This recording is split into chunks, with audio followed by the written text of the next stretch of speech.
This is one of the most reliable early power spikes you can force in Elden Ring. The Nagakiba gives you reach most enemies can't contest, speed they can't react to, and bleed pressure that ends fights before they even realize. Today, we're building it fast, locking in that power spike on purpose and using it to kill bosses faster, take control of fights instead of trading damage, and push through the game with momentum instead of friction. This isn't about overleveling, this is about making the game finally shift in your favor. We're starting with the Nagakiba. And yes, probably everybody already knows how to get this, but for the rest of you, here's the fast version.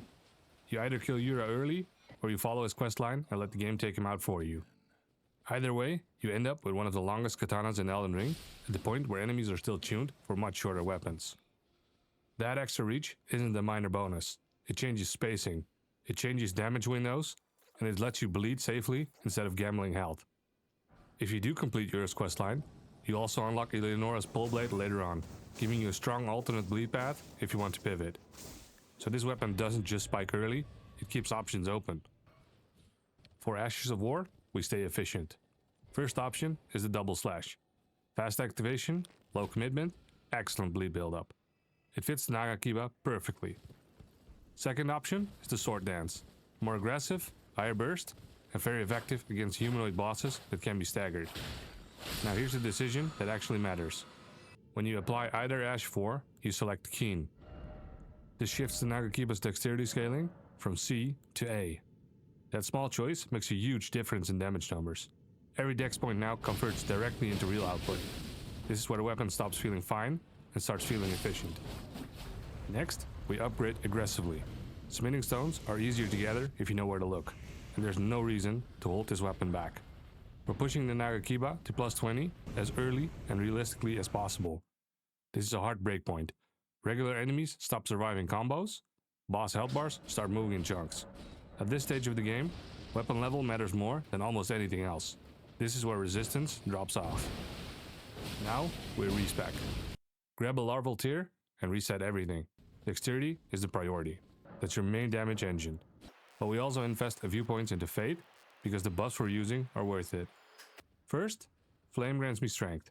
This boosts physical damage and improves stamina efficiency during aggression. Second, Blood Flame Blade. It adds fire damage and accelerates bleed buildup over time. Together, these buffs turn pressure into inevitability. Once you start landing hits, the fight begins to collapse. For armor, we take the White Mask. Not for looks, but because it increases damage after bleed procs.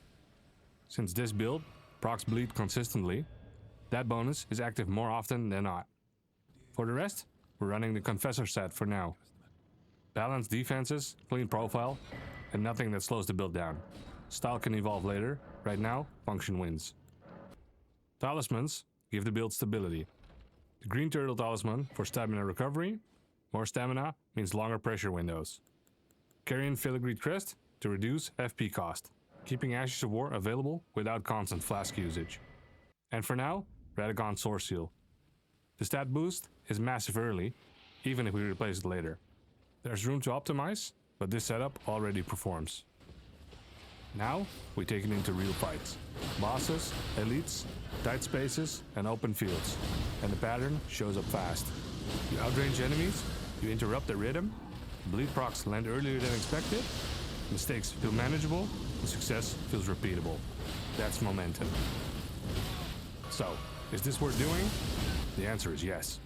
The Nagakiba setup comes online quickly, stays effective longer than it should, and smooths out large sections of the game.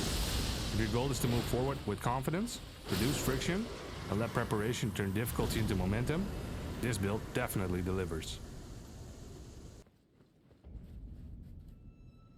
Now, we step into Leyndell for the first time. The world immediately presents different scenarios. Our fights aren't clean, we do get hit, and this shows the build actually works without the need for endless grinding or memorizing every possible moveset.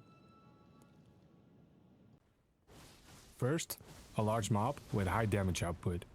We engage boldly, spacing our swings, letting bleed stack. Even when it hits, the build buffs and stats keep us out healing and out damaging the threat. Momentum continues. Mistakes feel manageable because the setup carries us. Next, an ulcerated tree spirit. This thing really should have stayed buried. Here, positioning changes everything. Because of its size, getting in range safely lets us maximize every swing while avoiding the heaviest attacks. Distance and reach are critical, and Nagakiba's extra length makes the fight feel far more controlled than intended for this stage. Then, we encounter a smaller, but definitely hard-hitting boss, Godfrey. His swings are punishing, but staying close allows us to dodge efficiently and trade effectively. Taking a step back for healing and rolling into his attacks gives us the window we need to do proper damage. We can punish openings while managing risk, showing how this build excels with controlled aggression.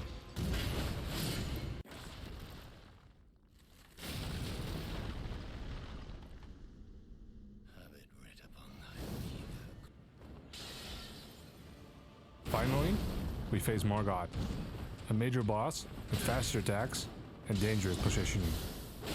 He has a couple tricks up his sleeve to bait your dodge rolls, but even so, we can take our space to heal up and get back in for damage opportunities. This fight demands careful spacing, but with regular hits and bleed procs, the battle is entirely manageable. Here, we see the culmination of everything: the buffs, the keen scaling, the plus 20 weapon, and the talismans combined to turn a high difficulty boss into a controllable, repeatable encounter. It's fast, risky if unmanaged, but power and momentum remain on our side. If this helps you move through the game with less friction and more control, then this is exactly the kind of content I'll keep making. I focus on reliable power, early momentum, and setups that actually work for normal players, not perfect runs. So if you want more builds like this, more early power spikes, and more ways to make Elden Ring bend instead of push back, like this video and subscribe, because there's more coming.